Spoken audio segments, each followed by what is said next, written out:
valdžia prasmingai dirbtų.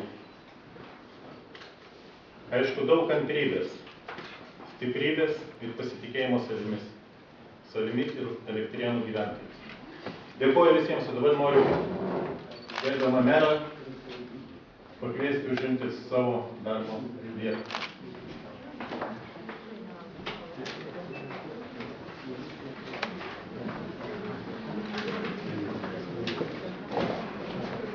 Gerbiami tarybos nariai, gerbiami visi čia susirinkę, jeigu leisite, prieš pradedant pirmininkauti toliau pakviesti posėdį, aš noriu pasakyti keletą žodžių. Galbūt, kadangi su amžiumi ateina branda ir tam tikras šios iškilmingos akimirkos ir atsakingos akimirkos momentas priverčia gana atsakingai pasakyti, tai aš pasinaudosiu raštuką parašiau ir leiskite jums paskaitysiu. Gerbiami Elektrėnų savivaldybės tarybos nariai, malonūs savivaldybės administracijos darbuotojai, mieli Elektrėnų krašto žmonės, gerbiamas vyriausybės atstovai. Man didelį garbė ir atsakomybė stovėti šioje tribūnoje ir kreiptis į jus.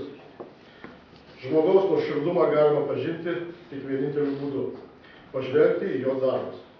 Kiekvienas medis pažįstamas iš vaisių. Gražūs žodžiai negali pakeisti gerų darbų.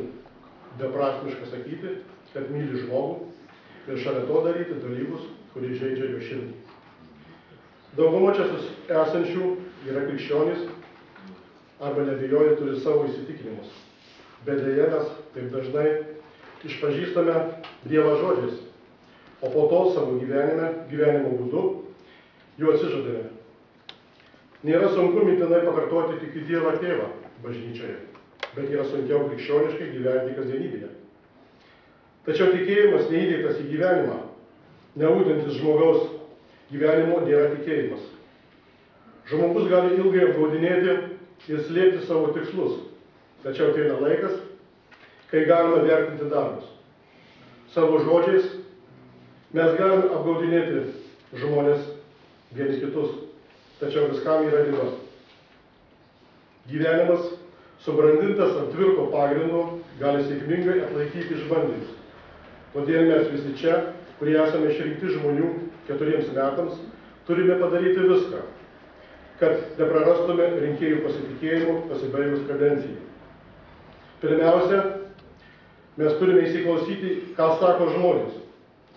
Sunkumai dažnai iškyla vien tik todėl, kad šiandien mes nežinome, ko žmonėms reikia.